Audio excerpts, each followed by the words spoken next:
Louise Frédéric Sinquer, vous êtes psychothérapeute et dans le cadre de vos consultations, vous travaillez sur les rêves.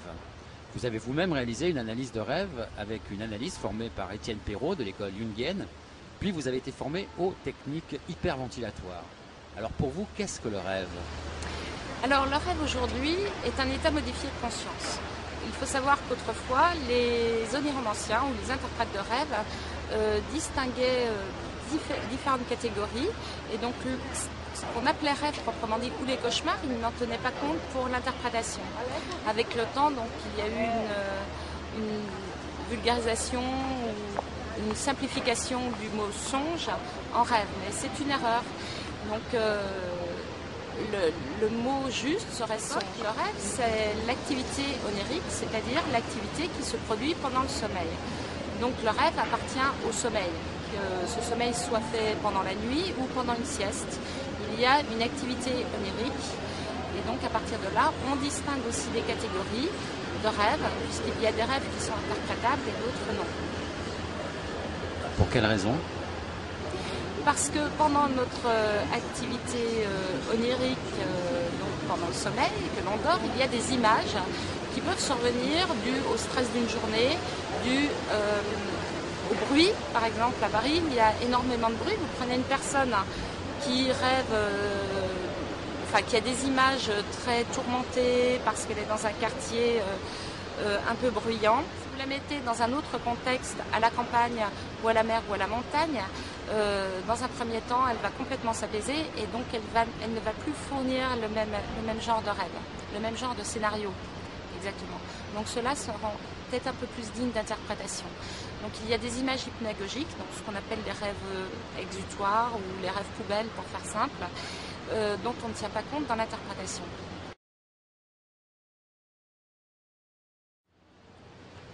Vous avez publié un livre intitulé « Racontez vos rêves, guide pratique d'interprétation de rêves ».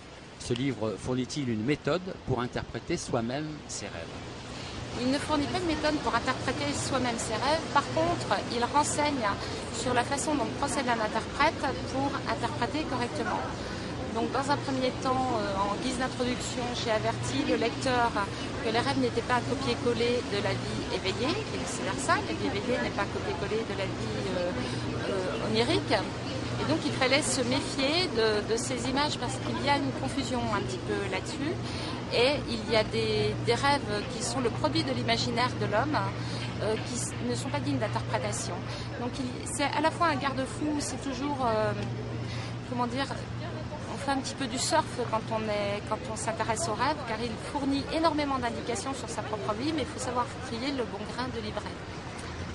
D'autre part, dans le livre, j'ai présenté, chaque fois fait une petite introduction pour un rappel symbolique, historico-symbolique, pour montrer aussi que dans toutes les cultures, toutes les traditions, c'est le même symbolisme. Et ensuite, j'ai répertorié donc tous les exemples possibles de scénarios oniriques dans lesquels le lecteur peut se retrouver. Voilà. Et en introduction, j'ai mis des personnes, d'auteurs, d'écrivains très connus, peu connus, des petites légendes ou bien tout simplement des textes de rappeurs qui se nourrissent aussi de leurs rêves pour écrire leurs textes. Le sens des symboles présents dans nos rêves est-il le même pour nous tous, quelle que soit notre culture et même quelles que soient les époques? Alors, quelle que soit notre culture, oui, puisque l'être humain n'est pas si différent que ça. D'ailleurs, il apparaît que c'est en Afrique de l'Est que les êtres humains sont les plus différents au niveau de l'ADN d'un point de vue génétique. Sinon, tout le reste, on est tout à fait semblable. Donc, notre cerveau fonctionne pareil. Par contre, quelles que soient les époques, il y a toujours une translation du symbolisme à l'autre. Autrefois, quelqu'un pouvait rêver d'un dragon. Aujourd'hui, il va rêver de train parce qu'il va s'adapter à son époque, c'est-à-dire son subconscient va s'adapter à son époque. Donc dans des changements un petit peu particuliers, on avait peur du dragon puisqu'il y avait la peur de l'inconnu, du changement. Aujourd'hui, on rêve plus facilement de train, surtout au siècle dernier quand il n'y avait pas l'électricité, puisque c'était la grosse locomotive qui crachait du feu, donc c'était tout ça très effrayant pour les gens. Vous organisez une fois par mois un café rêve. Alors raconter ses rêves en public, est-ce que c'est différent de ce qui se passe dans vos consultations? C'est tellement différent que ça n'a rien à voir parce que le café rêve est un lieu de détente, un lieu où on est là pour se rencontrer, se raconter ou écouter les autres. Donc il est absolument hors de question que ça tourne en thérapie de groupe. Ce n'est ni le lieu ni l'endroit.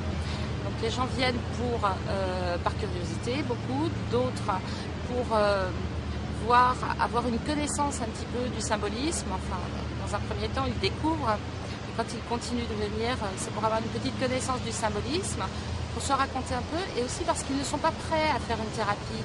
Tout le monde n'a pas envie de poursuivre plus loin, mais ça les intéresse.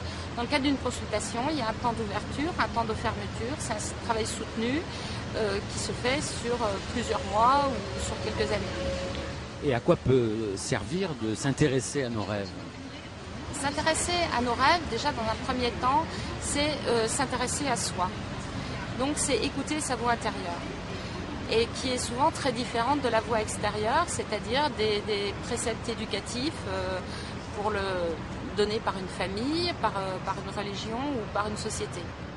Et s'agit-il véritablement d'une thérapie? D'écouter ses rêves simplement, c'est déjà un tout petit début, de les faire interpréter. Ça commence à être déjà une thérapie dans la mesure où il y a ce travail soutenu sur quelques mois. Et d'essayer de les interpréter soi-même, non, ce n'est pas une thérapie. Et que peut-on attendre d'une thérapie basée sur l'interprétation des rêves? Eh bien, c'est justement écouter ses rêves, sa voix intérieure, donc l'analyser, d'avoir une distance et de pouvoir se reconnecter avec soi-même, donc avec sa vraie nature. C'est un petit peu plus rapide avec les états modifiés de conscience que l'on peut obtenir par des techniques hyperventilatoires, donc grâce à la respiration, ce que je pratique le plus fréquemment. Parce que le temps, et c'est un petit peu plus spectaculaire, c'est une mise dans un état modifié de conscience, c'est l'état qui est modifié, pas la conscience, et donc la nature première de la personne, la matière brute de la personne sort tout de suite, ses émotions, ses problèmes ponctuels ou plus anciens. Existe-t-il d'autres états modifiés de conscience en dehors du rêve? Bien sûr, il y en a plein d'autres, il y a les états obtenus par l'hypnose par exemple, ou les méditants qui sont, dans un état de paix et de relaxation. Quelqu'un qui fait une prière est toujours accompagné des techniques respiratoires comme chez les premiers chrétiens, chez les juifs. Normalement, les prières sont scandées avec un rythme respiratoire, donc ils rentrent dans un état modifié de conscience. Bon, après, il s'agit d'écouter ce qui se passe aussi à l'intérieur. Les derviches tourneurs, les chamans, bon, les chamans prennent un petit peu des produits, mais les derviches tourneurs, par exemple, rentrent dans un état modifié de conscience. Ou bien une relaxation en sophrologie, c'est déjà un état modifié de conscience.